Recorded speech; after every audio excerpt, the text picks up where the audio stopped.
মৰণিৰ চেলেংঘাট railway ষ্টেচনত 15968 number Ledo Rangia express ট্ৰেইনৰ flag off ceremony.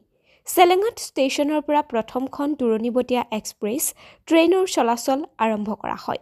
এক আড়ম্বৰপূৰ্ণ অনুষ্ঠানেৰে চেলেংঘাট ষ্টেচনত স্বাগতম জনালে লিডু ৰঙীয়া এক্সপ্ৰেছ। স্থানীয় ৰাইজৰ মাজত আজি এক আনন্দৰ বন্যা দেখিবলৈ পোৱা যায়। ৰঙীয়া এক্সপ্ৰেছ ৰেলগাড়ীখন আমি উপস্থিত সকলো ৰাইজক অনুৰোধ জনাইছোঁ, ৰেলগাড়ীখন যেতিয়া সম্পূৰ্ণ ৰখিব তেতিয়া ফুলেৰে স্বাগতম জনাবৰ কাৰণে অনুৰোধ জনাইছোঁ। সকলোৱে যেন এটা নিৰ্দিষ্ট দূৰত্বত থিয় হৈ মাল্যাৰ্পণ কৰে। আজি সঁচাকৈ আমি চেলেংঘাটবাসীৰ বাবে এটা ঐতিহাসিক দিন বুলি আমি এইটো কাৰণে ভাবিছোঁ। অকল ঐতিহাসিক বুলি ক'লেই নহ'ব, এটা মধুৰ ক্ষণ আৰু এটা স্মৃতিৰ পাতত সোণোৱালী আখৰে লিখি থ'ব পৰা দিন। আজি হৈ গ'ল 2026 চনৰ আজি আমাৰ 6 মাৰ্চ। এই 6 মাৰ্চ তাৰিখটো আমাৰ বাবে এইটো কাৰণে এটা ব্যক্তিগমী দিন হৈ ৰ'ব যে স্বাধীনোত্তৰ কালতেই ইয়াতে স্থাপিত হোৱা চেলেংঘাট ৰেলৱে ষ্টেচনত দূৰণিবতীয়া ৰেলৰ কোনো ইয়াতে আস্থান নাছিলে, কিন্তু আজি অত্যন্ত সুখৰ খবৰ যে এখন দূৰণিবতীয়া ৰেল আমাৰ চেলেংঘাট ষ্টেচনৰ চেলেংঘাটবাসীৰ ৰাইজৰ সুবিধাৰ অৰ্থে ইয়াত এটা ষ্টপেজ দিছে।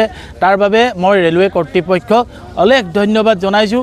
ইয়াৰ লগতে আমি এটা কথা ক'ব বিচাৰিছোঁ যে আমাৰ চেলেংঘাটত থকা চেলেংঘাট ব্যৱসায়ী সন্থা আৰু আমাৰ চেলেংঘাটবাসী ৰাইজৰ বিপুল দাবী আছিলে।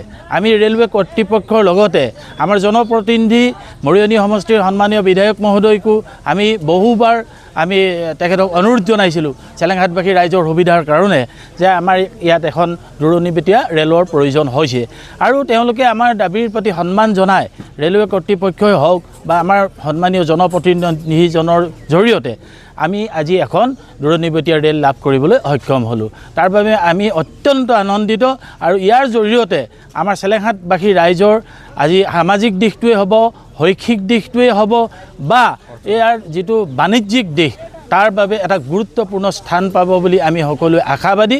ইয়াৰ আৰু আপোনালোকৰ মাধ্যমৰ জৰিয়তে মই চেলেংঘাটবাসীৰ লগতে আমাৰ গোটেই লাহিং বগুঞ্জাবাসী ৰাইজক এটা অনুৰোধ জনাইছোঁ যে ৰেলৱেৰ জৰিয়তে চৰকাৰে এটা বিপুল পৰিমাণৰ ৰাজহ লাভ কৰে, আৰু তাত আমি অৰিহণা যোগাবৰ বাবে আৰু এই ৰেলখনৰ আস্থানটো স্থায়ী কৰিবৰ বাবে সকলোৱে যাতে সহযোগিতা আগবঢ়ায়, আৰু সকলো আহিলৈ এই আস্থানৰ পৰা টিকেট সংগ্ৰহ কৰি দূৰণিবতীয়া স্থানলৈ যাবৰ বাবে মই অনুৰোধ জনাইছোঁ।